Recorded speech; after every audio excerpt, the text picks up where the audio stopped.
WHO sudah menghentikan sementara ujian klinikal untuk hydroxychloroquine itu sebab dikatakan ia mempunyai potensi untuk meningkatkan risiko kematian.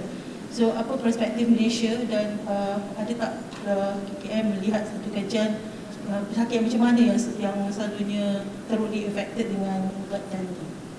Okay, terima kasih. Ya, semalam pun WHO dah maklumkan dan tadi juga saya terima maklumat daripada Pertubuhan Kesihatan Sedunia mengenai kajian yang kita telah sedang laksanakan, iaitu Solidarity Trial. Dalam kajian tersebut, salah satu ialah melihat kepada hydroxychloroquine, iaitu obat yang telah kita guna lebih pada 40 tahun untuk penyakit malaria. Dan setiap obat ada kesan sampingnya.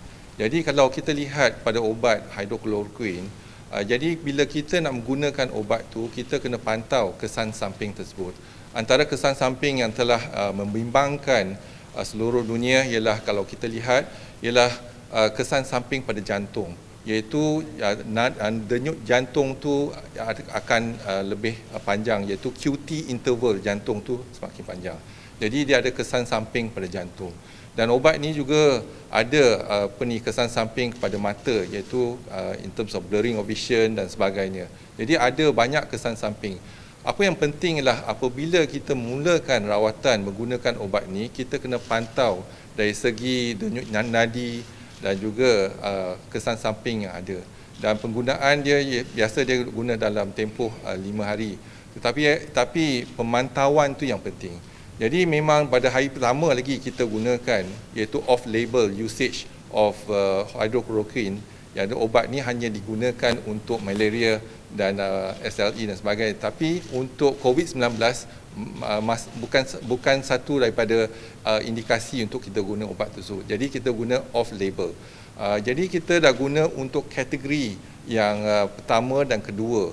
Dan pada kita punya pandangan dan juga pengalaman penggunaan obat ni, dia dapat membantutkan, iaitu penyakit ni menjadi lebih teruk lagi, jadi kategori 4 dan 5. Dan pakar-pakar kita sekarang sedang melihat kepada data-data yang kita ada untuk kita kumpul dan untuk kita jalankan penyidikan sama ada keberkesanan menggunakan obat tersebut.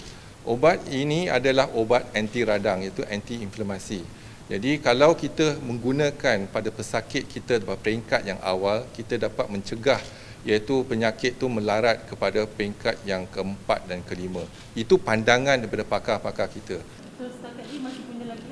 Hari ini kita masih guna, tapi berhati-hati cara kita guna.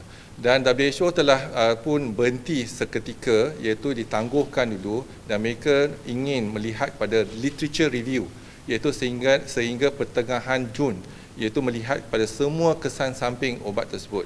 Jadi obat tersebut telah diguna pakai lebih pada 40 tahun. Jadi kena kita lihat apakah kesan samping yang sedia ada dan bagaimana kita dapat elakkan kesan samping dan berapa lama kita perlu menggunakan obat tersebut, dan juga dosage ataupun dos yang tinggi ataupun rendah. Jadi mereka tengah melihat kepada saringan dan juga melihat kepada literature review sebelum mereka akan maklum kepada kita pada pertengahan Jun.